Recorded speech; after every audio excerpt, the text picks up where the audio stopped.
les podcasts de la Fête de la Science. Bonjour Olivier Lerastre. Bonjour. Vous êtes chercheur à l'IAE, l'école publique de management de l'Université Grenoble-Alpes. Vous êtes avec nous aujourd'hui dans le cadre d'une série de podcasts qu'on réalise pour la Fête de la Science. Est-ce que vous pouvez nous en dire un peu plus sur votre domaine de recherche ? Oui, donc je suis professeur des universités à l'Université Grenoble-Alpes et plus particulièrement à l'IAE de Grenoble. Et je suis professeur des universités en sciences de gestion et du management. C'est une discipline dans les sciences humaines et sociales qui s'intéresse aux entreprises et à l'organisation des entreprises. Dans les sciences de gestion, il y a plusieurs disciplines, comme le marketing, les ressources humaines, la stratégie, la finance, les systèmes d'information, et une discipline pour laquelle je travaille plus particulièrement, qui est le supply chain management. En français, le management de la chaîne logistique. Autrement dit, comment les entreprises s'organisent pour fabriquer leurs produits. Comment est-ce qu'elles s'organisent pour acheter les matières, acheter des composants. Ensuite, comment elles s'organisent pour fabriquer à l'intérieur de leurs usines et comment est-ce qu'elles font pour distribuer leurs produits jusqu'à leurs clients et jusqu'au consommateur final, vous, moi, quand on va dans les supermarchés ou quand on achète en e-commerce. Quand on parle de supply chain management, on a un peu de mal à réaliser ce que c'est et en fait, on pense que c'est des problématiques qui sont un peu détachées de la société, alors que peut-être que pas en fait.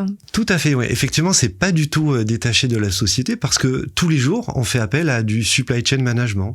Quand on va au Crous pour acheter un sandwich, le sandwich, il a été fabriqué par les cuisines centrales du Crous à partir de pain, à partir d'ingrédients qui ont été fabriqués par une boulangerie par exemple, à partir de farine, à partir de levures, qui eux-mêmes viennent de céréaliers, qui viennent d'agriculteurs. Donc on a ici en quelques mots une filière logistique, une chaîne logistique de l'agriculteur qui élève le blé. On peut même remonter jusqu'au semencier qui vend les semences. Donc l'agriculteur qui fait le blé jusqu'à nous, au Crous, qui allons acheter notre sandwich. Et tous les jours aussi, on le retrouve dans les rayons des magasins. Si vous achetez en e-commerce aussi, vous avez envie d'être livré vite, à votre domicile ou en point relais, eh bien tout ceci nécessite l'organisation d'une chaîne logistique. Donc quand on parle de supply chain management, en français le terme c'est management de la chaîne logistique, ça recouvre à la fois les flux physiques, les flux de marchandises, de produits, de matières, mais aussi les flux d'informations. Autrement dit, l'information, c'est lorsqu'un client va passer une commande.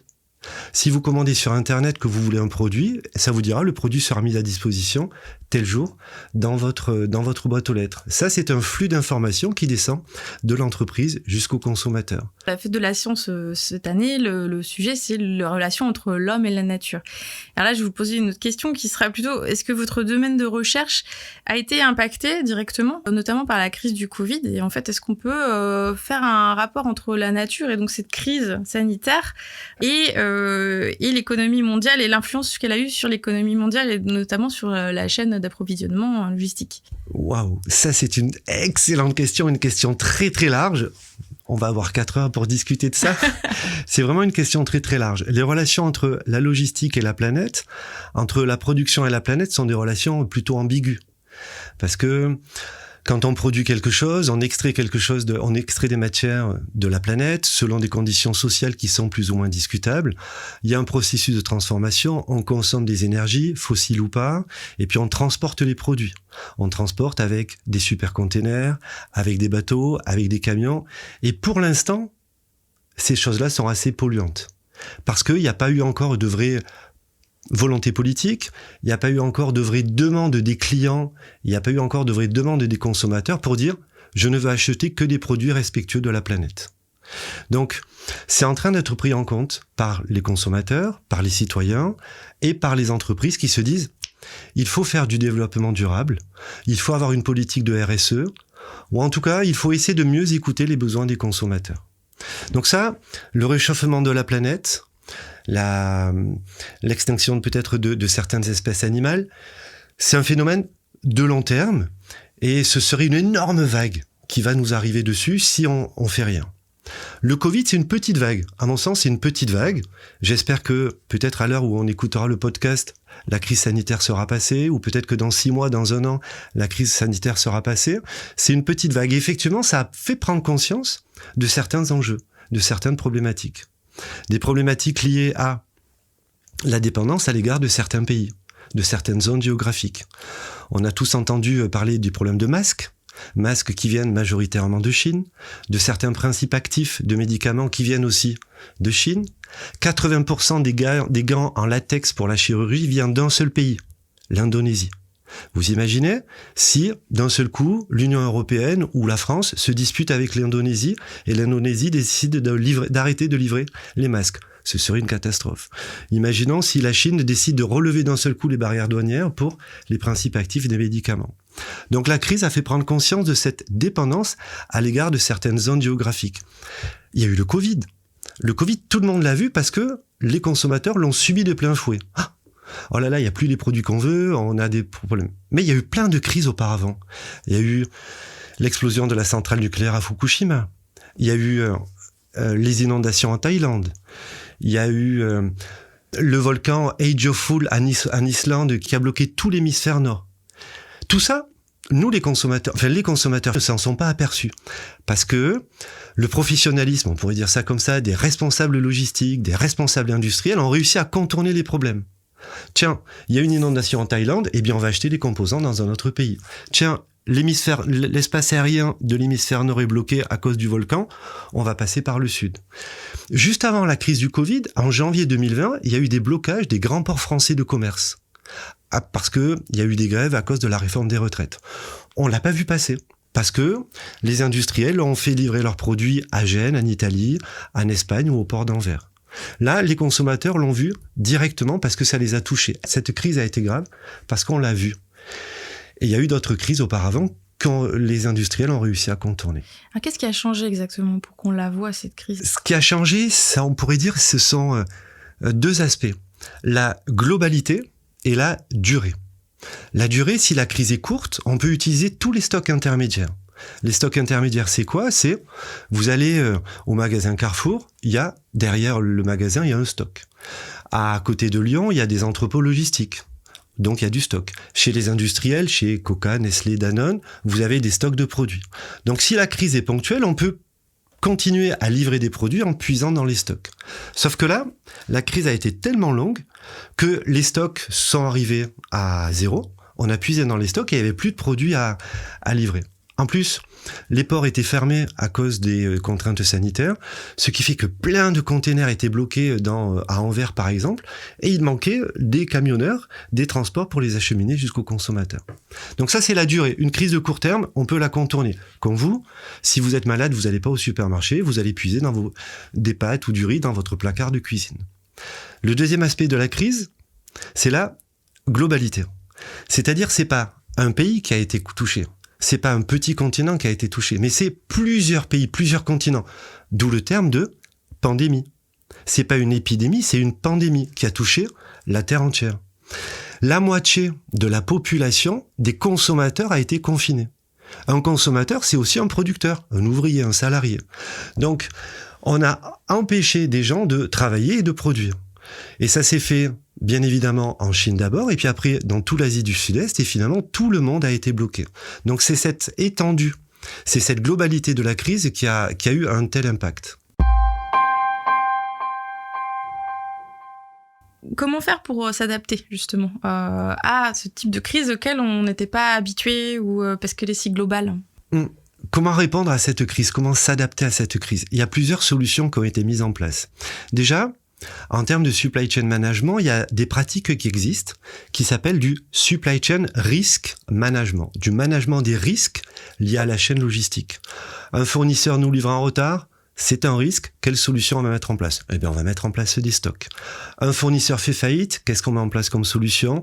On va chercher un second fournisseur disponible au cas où. Donc, les solutions de supply chain risk management existent et généralement parent la plupart des problèmes pour des petites crises quotidiennes. Sauf que là, ça a vraiment remis en cause beaucoup de choses. Donc, il a fallu trouver de nouvelles solutions. Et les solutions, elles sont en train d'être mises en place. Il y en a une qui fait l'actualité, c'est la relocalisation. La relocalisation, c'est-à-dire arrêter la délocalisation.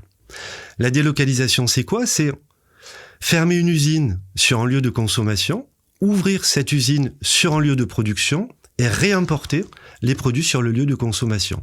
Concrètement, c'est fermer une usine en France, parce qu'en France, le coût de la main-d'œuvre est plus élevé. On ouvre une usine en Chine pour faire fabriquer des produits et on rapatrie ces produits en France. Ça, ce sont les phénomènes de délocalisation qui sont pas nouveaux. Et donc, délocaliser, c'est s'approvisionner à partir de pays où le coût de la main-d'œuvre est moins cher, mais c'est devenir dépendant de ces pays-là. Je parle de la main-d'œuvre, je parle de certaines matières premières, on pourrait parler aussi des métaux rares, des terres rares. Les terres rares, on en achète en Afrique, on en achète en Russie, on en achète dans des pays qui pourraient être discutés en termes de droits de l'homme. Donc, est-ce qu'une entreprise pourrait pas essayer de trouver des sources locales de ces terres rares ou ne pourrait pas trouver des matériaux différents pour remplacer ces matériaux achetés dans ces pays-là? Donc, la relocalisation, c'est ça. Et il y a des plans de relance économique basés sur cette relocalisation. Autrement dit, remettre en place en France certaines filières industrielles qui jusqu'alors étaient totalement délocalisées. Tout ne va pas se faire du jour au lendemain et tout n'est pas forcément possible. On va dans un magasin d'habits, on a l'habitude peut-être, ou certains ont l'habitude d'acheter des t-shirts à 2 euros, à 3 euros. Faire le même produit, non plus au Bangladesh, mais le faire en France, le t-shirt va coûter beaucoup plus cher. Donc si on décidait de tout relocaliser, ça couperait de la consommation une certaine partie des citoyens. Donc on va plus chercher à relocaliser des produits pour lesquels la part de la main-d'œuvre est relativement faible. Mais encore faut-il, et ce sera sans doute un rôle des politiques, que de favoriser cette réimplantation, de reconstruire finalement des chaînes logistiques ou des filières de production. Reconstruire, ça veut dire quoi? Ça veut dire avoir des fournisseurs, avoir des usines, mais aussi avoir de la main-d'œuvre capable de fabriquer ces produits-là. D'autant plus que si on parle de pouvoir d'achat et du fait que les produits relocalisés pourraient être plus chers que des produits délocalisés, ça pose aussi une question au niveau de la consommation. Tout à fait, effectivement. Alors, la question qu'on peut se poser, c'est peut-être que le coût d'achat est plus faible. Le coût du kilowatt-heure fabriqué par le nucléaire est beaucoup moins cher que pour l'éolienne, à court terme. Mais combien ça coûte de démanteler une centrale nucléaire? Combien ça coûte finalement à long terme l'utilisation de l'électricité nucléaire? Alors que peut-être l'éolien, ça coûte un peu plus cher à court terme, mais à long terme, ça coûtera pas forcément plus cher. Donc, pour nous consommateurs aussi, il faut se dire, est-ce que le produit, je l'achète pas cher parce que finalement, l'environnement n'est pas payé. On paye les salariés, on paye les actionnaires, on paye les managers, on paye les fournisseurs, mais la planète, on la paye pas. Donc, peut-être que le coût est plus faible. Et puis le coût est plus faible à court terme, mais qu'est-ce que ça engendre comme pollution? Qu'est-ce que ça engendre comme coûts sociaux sur ces pays-là? Je vais parler peut-être un petit peu d'écologie, mais les voitures électriques ou faire des batteries, c'est délocaliser la pollution. Parce que les batteries sont fabriquées dans des pays justement où la législation sur la pollution est peut-être moins stricte qu'en Europe. Sur le coût et ce que ça va changer, peut-être qu'il y a un paradigme dans la consommation qui est en train de changer. Peut-être consommer moins, mais consommer mieux. Ne plus acheter des t-shirts à 5 euros qui vont faire 2 mois, 3 mois, qui vont durer une petite saison, mais acheter des t-shirts un peu plus chers. Peut-être prendre conscience que par nos actes d'achat, on peut faire changer beaucoup de choses. Et par nos actes d'achat, on influence beaucoup la planète. Parce que si j'achète ce t-shirt à 5 euros, est-ce que je sais que je fais travailler des personnes dans des conditions sociales très difficiles? Donc peut-être qu'on va payer un peu plus cher, mais il faut peut-être retrouver du sens dans sa consommation. Et si le sens, on le retrouve plus dans notre consommation, il faut bien penser peut-être qu'un consommateur ou un citoyen a 2 armes. C'est la carte bleue et la carte d'électeur. Avec sa carte d'électeur, on peut faire changer les choses. Parce qu'à partir du moment où les électeurs diront « nous, on veut plus ça », les hommes politiques, de manière logique, vont dire « mais si les électeurs ne veulent plus ça, et si on va être réélu, on va suivre les électeurs ». Et puis la carte bleue, parce qu'avec notre carte bleue, en allant au supermarché, en allant dans un magasin bio, on peut dire « je veux ces produits-là en vrac plutôt que des produits suremballés. Je veux des produits bio plutôt que des produits qui détruisent la planète ». Donc on peut avoir ce rôle à jouer, nous, en tant que citoyens avec notre carte d'électeur, consommateurs avec notre carte bleue, peut-être que aussi en tant que salarié, dans notre travail de tous les jours, dans les décisions qu'on prend dans nos entreprises, on peut décider d'influencer, mais vous êtes sûr que ce fournisseur c'est bien, mais vous êtes sûr que ce processus de production ne change pas? Et puis on peut faire aussi changer les choses en tant qu'épargnant. C'est tout simple, mais vous avez peut-être un petit peu d'épargne. Avec la crise du Covid, visiblement, l'épargne des Français a augmenté, mais où est-ce que vous allez placer votre épargne? Est-ce que vous allez la placer dans une banque qui va financer des travaux, qui va financer des éoliducs, qui va prêter de l'argent à des entreprises capitalistes cotées en bourse, dont la seule recherche est le profit? Ou alors, placez votre argent, tout partir, vers des investissements responsables et solidaires. Et en tant qu'épargnant, on n'est pas obligé de tout mettre ses œufs dans le même panier, mais il faut savoir aussi qu'on a un rôle à jouer. Si vous avez le choix entre deux comptes, peut-être que vous choisirez celui qui sera le plus rémunérateur. Sauf que celui qui sera le plus rémunérateur va aider des entreprises qui feront des investissements qui seront peut-être plus rémunérateurs et donc peut-être, mais là c'est un raccourci rapide, qui seront peut-être un peu moins sociaux que d'autres investissements moins rentables. Mais du coup, si on revient aux entreprises et à la fabrication des produits, par exemple l'organisation de la supply chain, donc on a parlé de relocalisation, mais il y a peut-être d'autres possibilités aussi. Donc il me semble vous avoir entendu évoquer notamment la coopération. Effectivement, oui. Donc je suis enseignant, chercheur en supply chain management. Donc je fais des cours en supply chain management et je suis responsable d'une formation.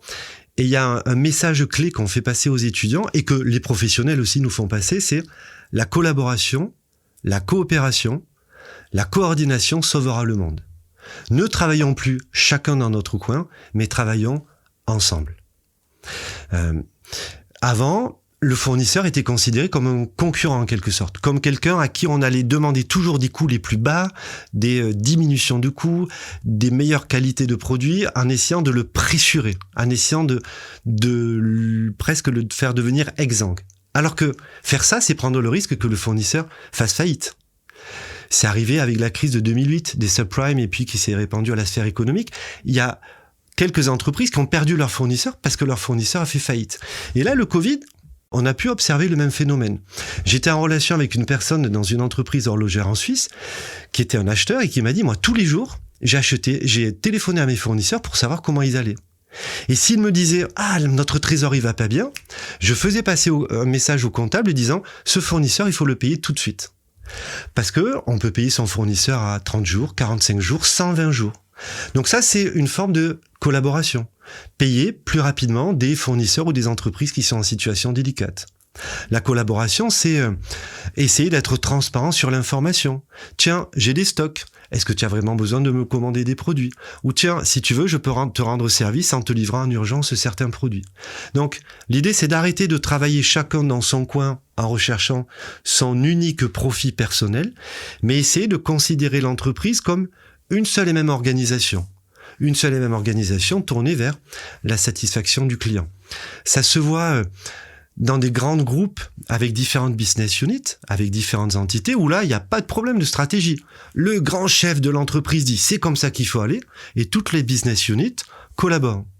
C'est plus difficile dans des entreprises différentes, dans des sociétés différentes, où il peut y avoir plusieurs chefs. L'un dit « on va dans cette direction », l'autre dit « non, on va dans cette direction », et la collaboration peut être difficile. En tout cas, en supply chain management, plus la supply chain s'entend, plus la supply chain sera réactive et efficace. Quelle sera la supply chain du futur ? La supply chain du futur, ce sera la supply chain que nous, consommateurs, nous voulons avoir. Voilà. C'est pas plus... Enfin, j'allais dire, c'est peut-être un peu naïf ce que je dis. Si on reprend la citation de Coluche, dans un sketch qui s'appelle Misère, il suffirait que personne n'achète un produit pour qu'il ne se fabrique plus. Il suffit que les gens disent on veut plus de ce type de consommation pour que ce type de consommation ne se fasse plus. Donc la supply chain du futur, c'est la supply chain que les consommateurs voudront. Après, bien évidemment, les industriels et les supply chain managers devront changer les choses et il y a une prise de conscience. Il y a une association nationale qui regroupe les professionnels de la logistique et du supply chain management. Cette association s'appelle l'ASLOG et l'ASLOG, justement, est en train de réfléchir et de sensibiliser tous ses membres sur des logiques de développement durable, des logiques de respect de la planète, d'écologie. L'an dernier, ils avaient organisé une journée nationale qui portait sur le terme de comment concilier développement durable et performance de l'entreprise. Est-ce que vous avez un mot de la fin? Parce que j'ai bien aimé votre tirade sur la lettre M dans votre vidéo. La lettre M, c'était... Donc l'idée, c'est que je pense que si on ne fait rien suite à la crise du Covid, il va y avoir une crise économique qui va arriver et encore une plus grosse crise liée au changement climatique, au dérèglement climatique. Donc à mon avis, il faut faire quelque chose. Et ce quelque chose, ça peut passer par plusieurs lettres qu'on pourrait résumer par un acronyme qui serait CRIM. CRIM, le consommateur peut changer les choses et doit changer les choses. R pour relocalisation, c'est une solution. I pour indépendance. Indépendance, pas chacun pour soi, mais indépendance de pays par rapport aux autres. Ne plus avoir de dépendance à l'égard de la Chine, par exemple. Le FAMAS, le fusil qui équipe l'armée française, jusqu'alors était fabriqué à Saint-Étienne. Maintenant, on a décidé de l'acheter dans une usine qui est basée en Allemagne. Pour l'instant, la France et l'Allemagne, tout va bien. Mais peut-être qu'à un moment, on se disputera et l'armée française risque de se retrouver sans fusil. Donc, indépendance, c'est avoir une certaine indépendance dans sa production, dans ses appros. Et pas du chacun pour soi, mais juste avoir une certaine sécurité. C, consommateur. R, relocalisation. I, indépendance. M, ce serait un nouveau monde basé sur un nouveau business model, ne plus forcément rechercher le profit à tout prix. M, basé sur de nouvelles relations, sur un nouveau mode de management, plus basé sur le conflit mais sur les consensus. M aussi basé sur l'amour et la collaboration. Et puis la dernière lettre, ce serait le E pour environnement. Voilà, l'environnement pour le dérèglement climatique, c'est un phénomène de beaucoup plus grande ampleur, irrémédiable, sans doute. Alors que le Covid, c'était une crise conjoncturelle, peut-être que le changement climatique est plus une crise structurelle. Donc il faut s'adapter ou disparaître. Merci. Merci à vous.